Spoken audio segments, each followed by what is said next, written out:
Welcome back, friends. I hope you're all having a good time wherever you are in the world. This is NRISamay live from Los Angeles. I think we have Prashant Bhushan ji live on air right now, and we will patch Prashant Bhushan ji very quickly. So let me quickly check if Mr. Bhushan ji is live on air. Srikanth, we are on. Yes, I am here. Very good. Go ahead. So we have Srihari Atluri, the host for today's show. Over to you, Srihari. Thank you, Srikanth. So this is Srihari, your host for today. We have an excellent guest and a very exciting show right now. Prashant ji is with us. He is a senior Supreme Court advocate and also the core member of India Against Corruption group, along with Anna Hazare, Arvind Kejriwal, Kiran Bedi, and several of them.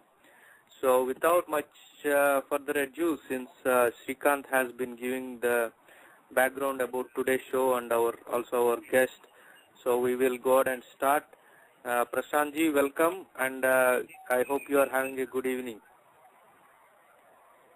Yes, I am well, thank you. Prashant ji, first of all, we tried to do a show with you a few months ago, and because of technical reasons it wasn't successful, so I would like to apologize and thank you really for coming back. No, not at all, it's my pleasure. Okay, sir, so we will jump right into the core of the topics here. First I would like to know about you recently said that IAC, India Against Corruption, is trying to intensify the movement. Could you tell us what are a couple of things that IAC is currently doing in this direction? So, currently it is in a phase of organization building where we are trying to identify people in all the major cities and towns across the states, across the country, who can become the leaders of the movement in those cities and towns, etc., and the volunteers of the movement. Apart from that, we have, apart from the issue of the Janlokpal bill, which is still pending since the Janlokpal bill in the way in which we wanted it, the Janlokpal bill has not been passed by Parliament, and that's still a outstanding issue. But apart from that, we have decided to take up a few other important issues regarding democracy reforms, that is allowing the people to have direct charge of law-making, policy-making in the country, as well as electoral reforms, and we are going to take up the issue of judicial reforms also very shortly. Okay, excellent, sir. So one of the things is about the Janlokpal, and several people asking why the deadline is actually moved to 2014, and does it mean that government doesn't need to make this a bill until before the elections? You see, the government as well as most political parties have made it fairly clear that they do not intend to bring the Janlokpal bill despite the enormous public pressure to bring the Janlokpal bill. Now the problem is that since ultimately the law has to be made by Parliament, and if most of the political parties who have a vested interest in the matter decide not to give in to popular sentiment and decide to dig their heels in and not have a proper effective law which will send many of them to jail, then what is the option with the people? The only option with the people is to wait for the next election and teach them a lesson. Right. And you also mentioned that you are trying to identify more more people, more point of contacts across the country. There are some other groups, some other forces actually fighting the corruption at top level. For example, you know Subramanya Swamy has been your colleague, and he has also been fighting in the courts. Then there is Ramdevji. He is fighting. He is taking the public movement. Then there is Dr. Jay Prakash from Andhra Pradesh. He is also part of the 2G spectrum file petition. So how is the IAC? Because IAC is the one name that resonates across India. How is IAC going to embrace all these forces? Well, we'll try and embrace whatever forces who are in tune with our basic thinking, philosophy, ideology, etc. It may not include everybody that you have mentioned, but we'll certainly try and include as many people and as many organizations as we can, because this needs to be a joint fight against corruption.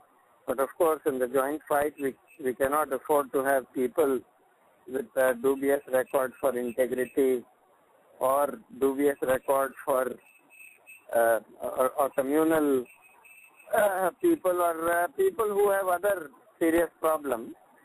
So in our campaign, in our alliances, we would have to find people who are basically clean and who subscribe to the basic fundamental principles of our constitution, which include secularism. Okay, we cannot afford to have communal people amongst our in our campaign. Okay, one of the listener is asking, basically you touched on the judiciary system. So her name is Kalyani. She is from United States. She is asking us, please discuss the need for Indian judiciary service in civil services as proposed by Dr. J.P. Garu. Justice delayed is justice denied. There needs to be this needs to be rectified. So she is saying even today many educated and comfortable living people doesn't dare to complain in the police station. Suppose if they get hit by a rowdy or if their purse is looted, so they don't go to the police because they think, what is the point? It's just getting into more trouble. So what changes needs to be done for people to go to the police stations and basically trust the system?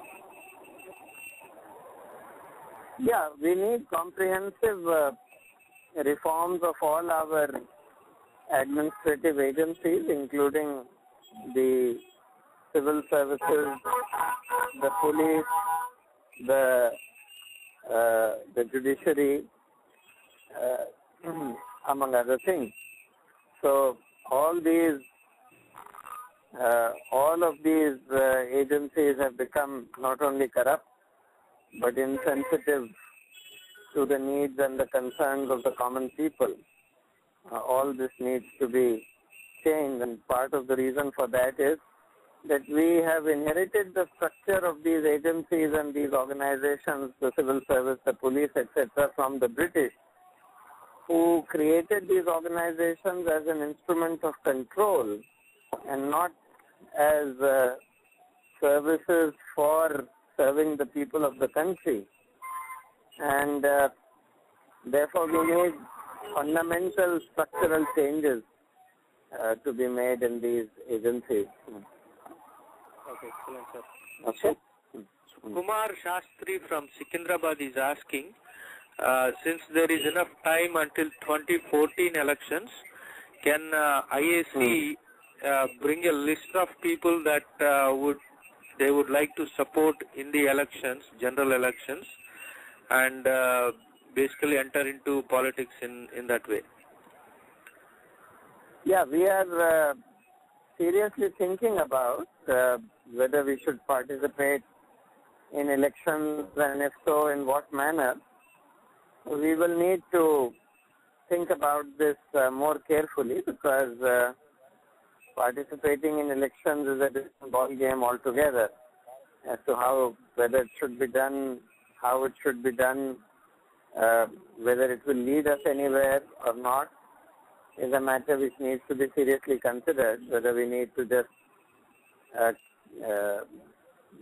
sort of support some candidates, whether we need to set up some kind of political organization to contest elections, whether we need to only raise some issues in elections. All these things are being thought of. Okay, that is, I think, a very good news for a lot of people who are wishing that IAC would contest in elections. So, in one form or other, if IAC is discussing, that will be a great news. Yeah. Then, next thing, Arvind Kejriwal ji recently said that IAC is preparing a list of corrupt ministers they would like to release. Could you elaborate, maybe try to what IAC is trying to achieve from this move? No, we are saying that there are a large number of ministers in this cabinet against whom there is a fair amount of evidence of their being corrupt. Unfortunately, they are not being investigated, not being prosecuted, because the investigation and prosecution agencies are controlled by this corrupt government. And therefore, we need, that underlines the need to have an independent investigating agency like the Janlokpal. Okay, so I mean, this is basically cornering them again, kind of going personal on these their records. Is that right? Right. Okay, excellent, sir. So we have a caller who is actually very popular himself. He is Rajaram Boji. He's from Konkan Railways. He would like to discuss a very, I think, very important topic. I think you will probably connect with him because it's about the laws and the bills. So, Rajaram Garu, are you on the call?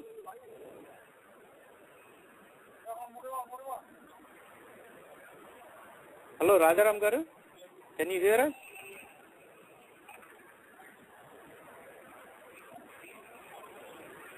I think he is not connected yet, so we will go back to him. Sir, one of the recent issues in India, which probably brought bad taste for the Indian government, is Kundalkuram nuclear plant agitation. Right. For a common people, it's hard to tell whether a nuclear plant is really how much beneficial versus what are the risks involved, because it's a very technical issue, and we have thousands of people agitation trying to stop this, and government is telling it's pretty safe. So where is that government could have done better in communicating, maybe trying to address these concerns, or even are these real concerns, or we should just brush them away? So these are very serious concerns, because nuclear energy is firstly the most expensive way of generating electricity. It costs at least twice as much as conventional sources of energy. It is being promoted these days on the basis that it doesn't lead to so much carbon emissions as conventional energy, that is gas and coal and oil, etc. But it has many other more serious problems. Firstly, the problem of possible accident like what happened in Fukushima or in Chernobyl. And that's something which cannot be ruled out, because most of these plants like Kudankulam, etc. are being set up at the coast. Now in the coast, because of earthquakes, recently there was another major earthquake near the coast of Sumatra, which could have sent out a tsunami which could have inundated the Kudankulam plant also. Then there is evidence of earthquakes there.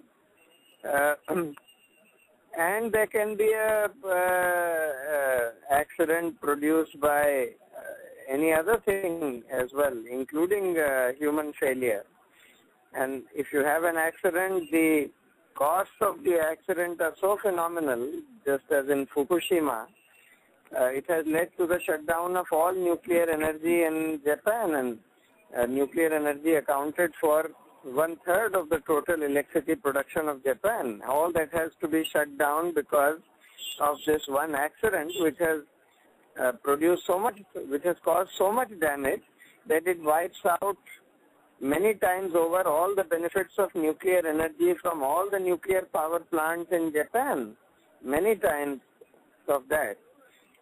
Then there is the problem of storage of nuclear waste. In Fukushima, in fact, they were storing the nuclear waste at the site, and that has also caused a huge problem because all that waste has also let out a lot of radioactivity.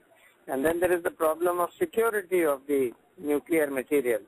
That is why you see all the countries, all the developed countries in the world stopped the expansion of nuclear power many years ago after at least Chernobyl. And after Fukushima, most of the developed countries have announced that they will phase out all their existing nuclear plants also. It is only poor countries like India which are being induced by countries like the US or France, which want to sell off their nuclear power plants which they cannot use in their own country at huge cost. For example, in Jaipur, we are setting up a 10,000 megawatt nuclear power plant at a cost of 2 lakh crores, when a similar power plant set up on the basis of coal-based power plant of 10,000 megawatts would cost 1/4 that much. That is only 50,000 crores. In fact, 2 lakh crores is more than the cost of even a solar power plant for setting up a 10,000 megawatt plant based on solar energy, which has no problems whatsoever. So it's utterly stupid that the Indian government is going in for this. And they are going in only to please the manufacturers and suppliers of nuclear energy plants based abroad, from whom they could easily be getting huge kickbacks. Okay, excellent, sir. I think we will definitely touch on this subject one more time. We have Rajaram ji. He is ex-Konkan Railways MD. He would like to bring up an interesting topic. Rajaram ji, are you there? Hello.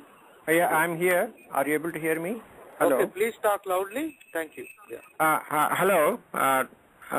Prashant ji, namaskar. Yeah, go ahead. Namaskar. I served the government almost 35 years, and one important point which I discovered is that the common man is denied his fundamental right to justice because of wanton abuse of our government process, in which we issue public orders affecting public assets, but keeping the file secret from public. Yes. I always propose that the government should be forced to publish the file along with the order, full file, so that in real time the aggrieved party will have access to all the documents to get justice. But today the justice is wantonly denied to the aggrieved party, and you have to chase for years together to get papers. By the time the damage is done and the corrupt already take money and run away. So why not we approach Supreme Court to assure fundamental justice to each individual? They have to publish public orders along with the full file, scan the file and put it on the web. Yeah. No, I agree with you. Unfortunately, even after the Right to Information Act, a lot of information is being denied. And the Right to Information Act contemplates that a lot of information should be proactively published under Section 4. That is not being done by most government departments. Apart from that, even if you get information, you are not able to get justice in the courts because cases don't get decided within a reasonable time. They go on lingering for decades altogether, and even when they come to be decided, they often come to be decided on corrupt considerations or by incompetent judges. Therefore, we need, firstly, much more proactive transparency in the functioning of the government. Most of the documents should be put out for public view of most government departments. In fact, in the Janlokpal bill, we had provided that every investigation done by the Janlokpal would be put out on a public website, every detail of it, so that people can see what exactly has been done. Same way, all other government departments should be obliged to put out most of their documents on a public website. And of course, we need basic fundamental judicial reforms to make the wheels of justice move quickly in order to ensure that competent judges are appointed, in order to ensure that people don't need lawyers to go to courts and get justice. They should be able to access the courts without the help of lawyers. Yeah. Can I ask one more small clarification, please? Sure, go ahead, Rajaram garu. Prashantji, is it possible that we can get a Supreme Court directive in the name of fundamental access to justice? In real time, the document should be available along with the order, so that what happens is the corrupt will have difficulty in writing all kinds of things in the file, because they know that it is going to be public immediately, and they may not make money out of their bad orders. Because stay orders are easy to get in court the moment all documents are available with you. But the government is wantonly holding back the file. How can we stop it? Huh? I was thinking why we cannot stop. The problem is that today the courts are the biggest culprits in denying information. In fact, so many orders of the Central Information Commission asking various government departments to provide information have been stayed by the High Court and by the Supreme Court, particularly all the orders relating to any information sought from the judiciary. All of them have been stayed by the High Court and Supreme Court. Okay, thank you, Rajaram ji. I think that's a very good point. I hope IAC can also, like Prashant ji mentioned, that there are some ways in the Janlokpal. I hope they can. Srihari, I'll have to go now. I can't stay for longer. Okay. Do you have a couple of minutes, sir, or you don't have any more time? Yeah, just 2 minutes, huh? Okay. We'll take one question. Her name is Jati. She is from Odisha, and she says her state is suffering from huge scam of minerals. So she says, can I, as a citizen of India, request an agency to probe and bring truth in it and stop this menace? Yes, she can. If she has any concrete information about that, she can approach me and send me an email on Prashant Bhush, BHUSH, @gmail.com. And I'll try and take it up if I feel that there is something which can be done in the court. Okay. One more quick question, sir. Kishore from Kakinada, he says, everybody, including Election Commission, knows that there is crores of rupees spending in the election. How do we take these actions on these issues? Well, this needs comprehensive judicial reform, comprehensive electoral reform, which will include reforms about the way to control the use of money in elections. Much more stringent rules will have to be made about how money is spent in elections and keeping track of that. There is a serious problem there, no doubt. Okay. Then one more question before you go, then I would like to ask you your message for all the listeners. So the question is, there are so many pending cases in Supreme Court. It takes so many years to clear them.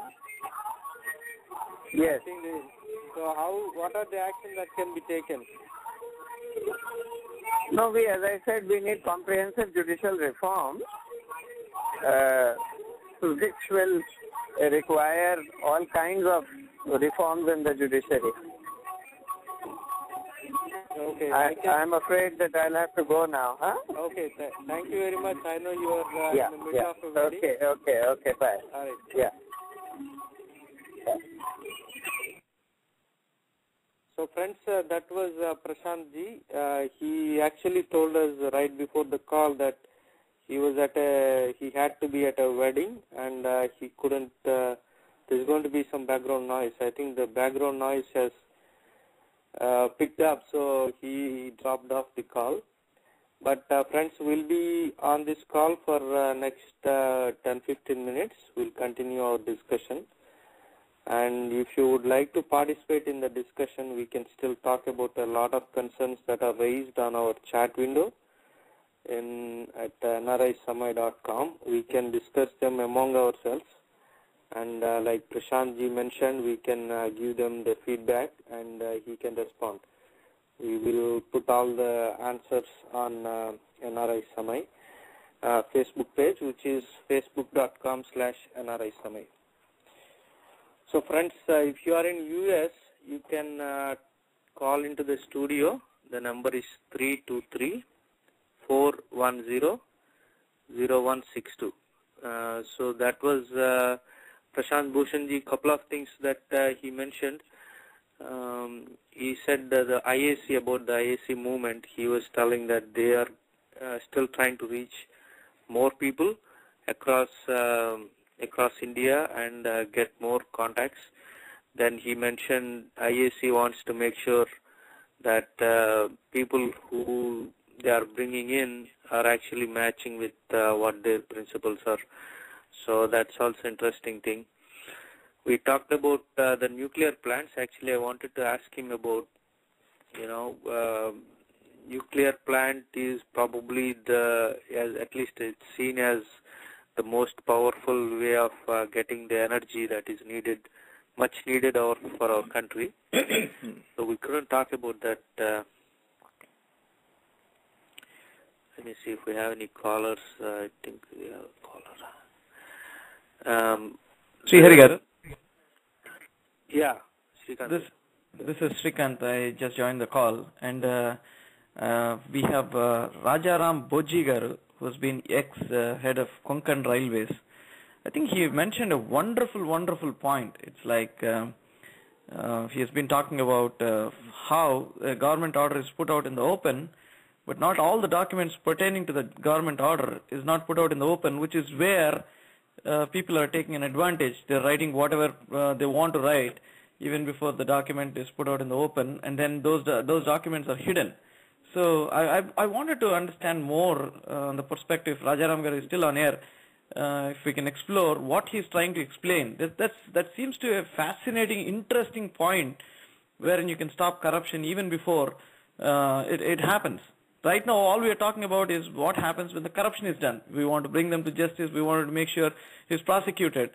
But why not curb it even before this process of corruption starts? It all starts off with a government order trying to give some initiatives that can help private parties dig our motherland, right? So let's, if Rajaram Garu, if you are on air, can you please throw some light or your reflections on this that you have talked about in simple terms so that we could understand? Yeah, sure. I think. Am I audible? Hello? Very much audible. Yeah, please go ahead, Rajaram Garu. Actually, before that, I would like to ask one more question so the audience know the context on about where you're coming from. You mentioned you have been in government service for 35 years. Could you tell us about yourselves first, then we'll go into the discussion about the Secrecy Act.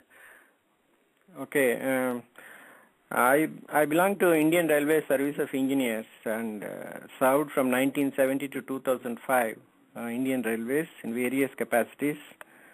Served abroad also on behalf of India, and And then I was holding on 15 years. I was serving in Konkan Railway as a chief engineer, then director on the board. Then finally, for last 7 years of my service, I was the chairman managing director of Konkan Railway, and I implemented completely a web-based open office system in Konkan Railway where there is no secrecy. Because a public servant is supposed to work publicly, not secretly. That's my very fundamental position. So anything which happens on the system is visible to everybody, including the audit in real time. They also had immediate access to whatever is happening in real time in the system. So I believed that that is a way to keep my system very clean. In fact, it helped me a lot when a minister wanted to give an order. I said, okay, welcome. You are always welcome to give an order, but the order will immediately appear on my web and on my files. It will be open to all press and public and everybody. Actually, we withdrew the order. He refused. He didn't want. You see, the people want secrecy. Without secrecy, a criminal cannot function. Even today, fortunately, in the country, they need a dark region to operate dark actions. That's how in my service, I always implemented it. And this is my fundamental point which I've been making. So I served almost 35 years and implemented also what I'm trying to tell you, not that I'm talking from air. Okay, excellent, sir. So I think we always hear about such heroes in news and others, because we also have a lot of IAS officers fighting these corruption, IPS officers, and like you just mentioned about implementing you in, at least in your own department where you have power. So that's an excellent thing that you are able to come to our show today. We are all honored to have you on the call. And you mentioned when you were talking with Prashantji, you mentioned that if all the information is available for all parties, then it's easy to go to the court and get a stay order if there is something is wrong. So can you elaborate on that, please? Yes. Courts may have thousands of cases pending in their list. That is only when after admission, they put it in the queue. But before admission, every case you file a case, within 3 days, 4 days, they listen to the case first, whether it is worth listening. Now the point is, when you have all the documents of a case file with you, and when you go to any court, the first thing court will see is if any substantial documentation is there and it is obviously a bad in law and it is not in the public interest. The first thing what they always do is issue notices to all concerned and then issue first stay order. Don't implement order unless it is examined. This is a very simple fundamental order any court issues without loss of much time. Now the point is, this one has been practiced by the government of India after British left under Official Secrets Act. That is applicable only to national security, but for public assets and public files and public orders, this actually should not have been applied in our government business rules. It is actually business rule. There is no act actually protecting this. I have been always telling that by this there is a injustice to the aggrieved party. Suppose today you go to the government for some asset utilization or a PPP project or whatever it is. One guy gets it and another guy feels that there is a lot of injustice done to him, but he doesn't know what to do about it because he cannot proceed to any court. Then he has to wait until the damage is done, another 2 months, 3 months, 4 months, before he could collect all the papers from the government, which is very impossible. And after getting it, and even if he goes, by the time already the guy has taken advantage, the contracts are issued, the advances are taken, and the man who has issued the order is very happy that the government secrecy is protecting him from whatever the bad orders he has issued. Now what I have been telling is, the injustice caused to the aggrieved party, nobody is bothered. I mean, he has got a right to justice. Then why this right to justice should not be our basis of approaching Supreme Court as a fundamental violation of a fundamental right? and say that at least file a case in Supreme Court. Let them call Government of India to explain why it should not be treated as injustice to a common man. And none of the lawyers, either Prashant or anybody, all these people have been writing to them number of times, including Kiran Bedi, but none of them want to take up this particular issue. Because this one, what happens with this is, the nature of the government changes. Straight away, a minister, before he can, once he knows that the documents are going to be public, forget about court. You put it in the press. I mean, the media becomes very powerful then. All the papers, when it comes out in the newspaper, you know, the ministry will look like a fool. I mean, why did you give this kind of order? Now, this kind of openness is being prevented both by those who are fighting against corruption and those who are in favor of corruption. This is what is hurting maximum. I said, why we should not file one case in Supreme Court? You are filing so many cases. Why we should not file a case in Supreme Court? There is an injustice to the common man, and let it come up for hearing in the Supreme Court, and let us hear what Supreme Court says on this. In fact, Allahabad High Court a judge has really recorded saying that these files should be made open. And fortunately, my friend CIC, Shailesh Gandhi, he picked up this campaign, and he has recorded. Recently, he has issued an order also saying that all the public issues should be public. Why it should not be kept a secret like this? I am very happy about that particular initiative. Recently, it happened. Now, my submission is more people should actually demand that injustice to the average citizen, violating his own fundamental right to seek justice, should be the basis of our demanding from Supreme Court that government should be directed that every public order, I am only talking of public order, should not be issued from a secret file. As simple as that. This one step will change the character of our complete working of the system. Okay, excellent points. We have actually a listener asking, he has a question for you.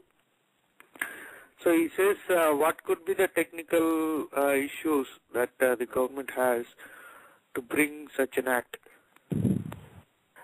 There's no act required actually in this. It's actually your fundamental right is already existing, that government cannot function in secrecy in public matters. It's very simple, common sense logic that, and justice cannot be denied to a common man. These two issues are very fundamental in our constitution.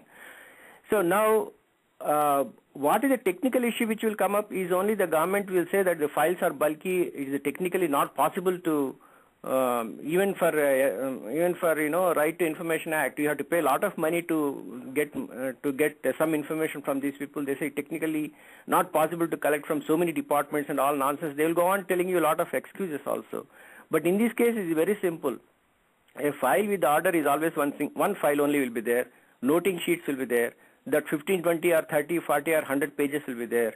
They have to only scan it and put it. They may say, no, we don't have people who can work on the web.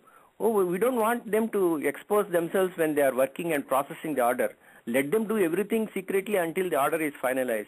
But once order is finalized and it is open in the public domain, then the entire file can be scanned in no time and put it on the web. Today, our technology is good enough.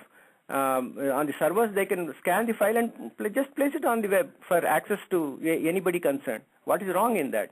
So technically speaking, it is very much feasible today. Maybe about 15 years ago it is difficult, but today it is feasible, and there is no law preventing it. It is only a direct. Actually, none of these lawyers are moving this particular case on this line that injustice to a common man is happening because justice is denied to the aggrieved party.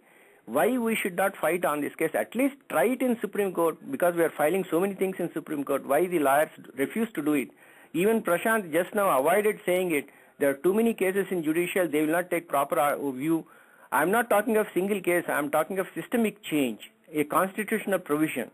I am not talking of a particular specific case. I am not talking of a specific individual. The systemic change is possible to do for us if you take it on a system basis. Yes, today's Supreme Court the Chief Justice is excellent. He will certainly take up, but a lawyer has to move this.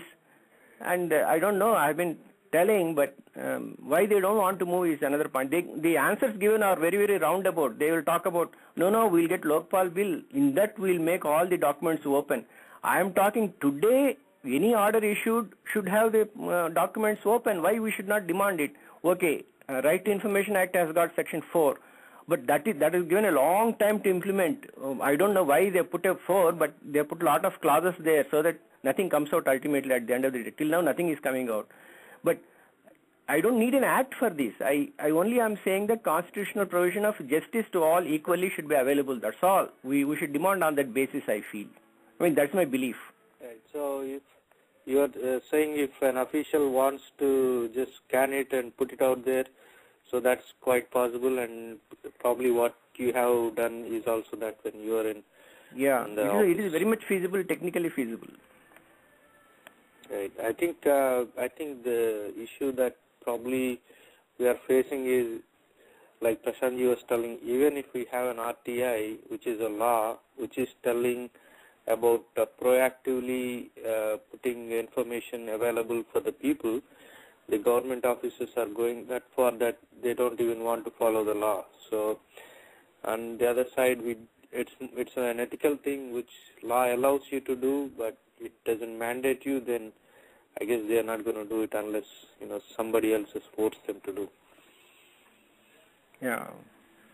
Once it is mandated from Supreme Court as a matter of right, then what happens is the moment the order comes and the documents are not available on outside, then that itself becomes a cause of action against the government. Today it is not so. Yeah, we have a lot of folks still on the listening on NRISamay.com, and they are posting their thoughts on the chat. For example, Somu from, I think, DC, he is saying that there is a strong case against Dayanidhi Maran, but it doesn't look like anybody is arresting him anytime soon. So that's that's a good point. Somu, you can join the chat. You can join this conversation online on the phone 323-410-0162. We can probably talk about that. Unfortunately, Prashantji had to drop off, but we are still here. We can for next 15 more minutes. He's also saying that in recent news, one of the NGO said they feel Maran is not working. Well, we have ministers or MPs who are sitting in the jail, and so we can't apply that some minister is not working. Srihari, this is Srikanth. So Srikanth, go ahead. Vivek was talking about what Rajaram Bojigar was telling. So he was saying there are different ways to go about it. Campaign mode, approaching parties like IAC and interest groups, and build a database of aggrieved parties resulting from a bad transaction and gather their support to use this as a pressure point and follow through the current judicial mechanism. So if Rajaram Garu is there, if he can come up with anything on the railways front, that he has got some aggrieved parties who are wondering how this can be taken forward.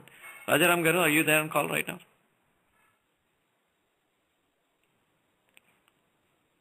I think Rajaramji has stopped off. Yeah, we can continue the discussion. Yeah, he's made an excellent point. So, as a head of Konkan Railways, seems like he's given tough time for anyone to tweak the secret files for their personal benefits.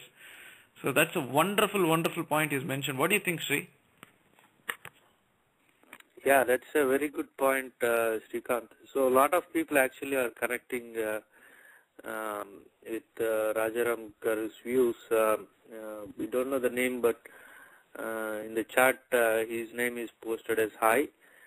So he is saying that what Rajaramji said is as good as RTI, but only difference is we have information much more faster. So one thing I really liked about this concept is if you have the information in hand before suppose you, Srikanth, you and I enter into a contract, then we are responding to a request for a proposal. So we put a proposal to the government, you did, I did.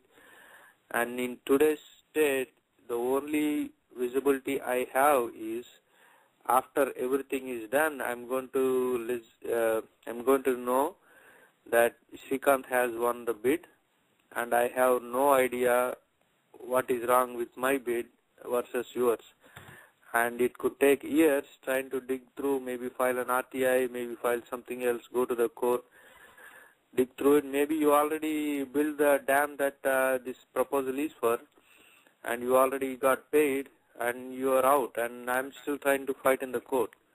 So what Rajaram Ji Garu is saying is, as soon as, so you and I enter into the contract bidding process, and I put my bid, you put your bid.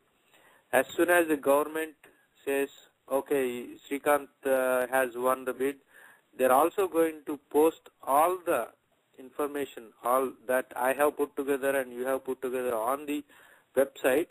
So if I think there is a problem with it, I can just make prints out of it and go to the court and say, hey, this doesn't make sense, so this needs to be stopped, and the court could say, okay, there is a stay order. And before going further, then they are going to sort this out. So that's a very good thing. I think that will address a lot of the issues we are seeing today. But I think the issue that Prashant ji has raised, and I think that's still valid, that what if, you can have an order from the Supreme Court, but what if these guys don't follow? The government doesn't follow, like they are not following the RTI and other stuff today. They are not proactively putting out anything out. Even if there is an RTI, they are denying it, saying some stupid reasons. Yeah, but the point is, he's saying, when the GO is out in the open, and then these files that has pertain to the GO or put it in open, immediately if somebody files a PIL, it is brought into the open in the next 3 days. You know what? So based on a GO, somebody will take action, right? So let's imagine Gali Janardhan Reddy, based on some GOs from the Andhra government or from the Karnataka government, he would get some special privileges and powers because they have tweaked the GO, they have tweaked the government order, they've issued a government order in such a way that he will have some additional powers or whatever it is to go ahead and then dig the Mother India, right? So what Rajaram Garu is saying is really, really valid. Let's imagine a GO is out in the open along with the major important documents that are kept a secret right now. If all of them are open in the public, there is a definite chance that few of them will follow what's going on and then put in a PIL. So he's saying even before this Gali Janardhan Reddy will go ahead for the next 3-4 years and then start digging, we would have avoided it far ahead of things. Even at the very initial stages, right now where we are when we are talking about Janlokpal bill is, it's like the Janlokpal bill will start pitching in as soon as, of course there are innumerous clauses, very good clauses in Janlokpal. But I'm saying, we're talking, the public perception is, if somebody is culprit, if somebody is involved in a crime, if somebody has looted money, then you will bring him to justice in at least in the next 6 months, once this guy is caught in some corruption case. But what Rajaram Bojigar is saying is, this guy who's tweaking the order for the benefit of a private party will have the fear at the very initial stage. That means this is like attacking the root of the whole corruption process. So that is where I think he has got a wonderful point. Like RTI is you know that something has gone wrong, and then you file an RTI, and then he will take 30 days to respond. Again, if it is not 30 days, he will take 6 months to come back on that. So this is all going back and forth. But what he is saying is, it's like he is saying he has done this in Konkan when he was the head of Konkan Railways. He's a bureaucrat for 38 years. He has done this. He has implemented it. When a minister has pestered him to tweak the GO, he told that I am free, I am okay, I'll do that, I'll go ahead and then do that. But you'll have to be cautious that I will immediately put this order in the public. So then he immediately backed off. So you see that had Rajaram Bojigaru has gone ahead and then tweaked the order, which is anyway kept a secret because because right now the documents are not put out in the open, that guy would have used this as an advantage, and then he would have done some corruption, right? Why would somebody tweak an order for his own benefit, right? So he would have been caught. Now, it's proven live on air right today that Rajaram Bojigaru has stopped it at the very initial stages.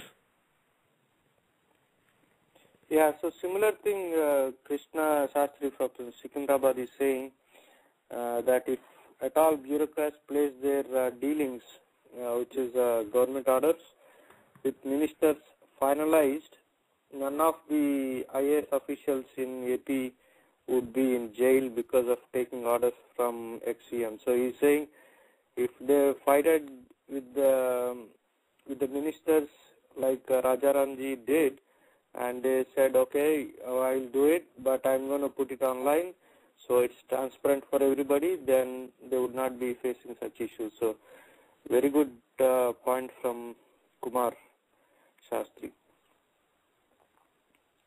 Yeah. And I would like to read out one more note from Vivek. He's saying there are different ways to go about it. One is campaign mode. I think Srikanth, you were mentioning about this one. And build a database of aggrieved parties. I think building database of aggrieved parties is in different forms. I think it's being done for other things, like one is I paid bribe. I think that's a very good initiative. So anybody who has paid the bribe, they will enter into a database and they will fight. Similarly, this one is very interesting. I heard this one before, maybe from Srikanth. So building a database of all the aggrieved parties, and then they all fight for this judicial system change, where they will proactively put out all this information. Let's see, folks, we have 5 more minutes, and we apologize that Prashantji could not stay for the entire 1 hour. He answered a few of the important points. He talked about the ISC movement, next steps, and why there is a deadline for 2014 for Janlokpal bill. Then he also touched upon the Kundalpuram nuclear plant agitation. He said it's a valid concern, and he does not know why Indian government is pushing. Actually, he said that there are some companies, foreign companies, which are constructing these nuclear plants. So he is saying Indian government is probably trying to satisfy them. Then he also touched upon Arvind Kejriwal's recent statements about bringing about releasing a list of corrupt ministers who are in the parliament today, and they are going to expose with much more detail on how these guys are corrupt. So it's not just about saying it's a corrupt minister. Then, folks, so we have exciting shows coming up next Sunday at the same time. We'll have Ravi Kuchimanchi. He's the founder of AID. Then he has been doing this for over a decade. He was an NRI. He moved to India, and he is working at the grassroots level. And the AID has a pretty big network among the NRIs. They raise funds, and then they work on projects in India which will lead to the development of the rural sectors. So that's an incredible initiative by Ravi Kuchimanchu. He will be on with us live at the same time. So please join us back. And I would like to remind you that if you are interested in any of our programs and if you are looking forward to them, please put your email ID on NRISamay.com. What we do is we send an email to all these folks only once a week, and we will give the information about the upcoming shows. So we have Ravi Kuchimanchi next Sunday. Then folks, Saina Nehwal will be with us in 2 weeks on 28th, I believe. So please, you can connect with them. What we are trying to do is we are trying to bring more women leaders, more women perspectives to the NRISamay show. We also have about 50% of our team, our volunteer team is also women. Then 50% of our guests are women, and that's one area I think India is lacking. Actually, the entire world is to really give a platform to women, and they can show what they're doing. So, Saina Nehwal will be with us, and we'll be having Arvind Kejriwal. Actually, he will be with us next month, early next month, around first weekend. I think that's 5th of May. So I'm very excited, folks. I hope you are also. And we will be bringing all these folks live to you, and all our shows are interactive. That means either you can submit your questions on chat, or you can call into our studio and talk with them directly. Another thing we are working on is to put a Skype ID so folks across the world can also directly call us. I think that's just a matter of technical difficulties coming through them, and we will be able to put the Skype pretty soon. So it's my pleasure to bring Prashant ji today, and we thank him for his time. We thank all the listeners for your patience and all the callers also. Then we thank Rajaram Bujji, and we'll be back next Saturday at the same time. Please dial in. Thank you.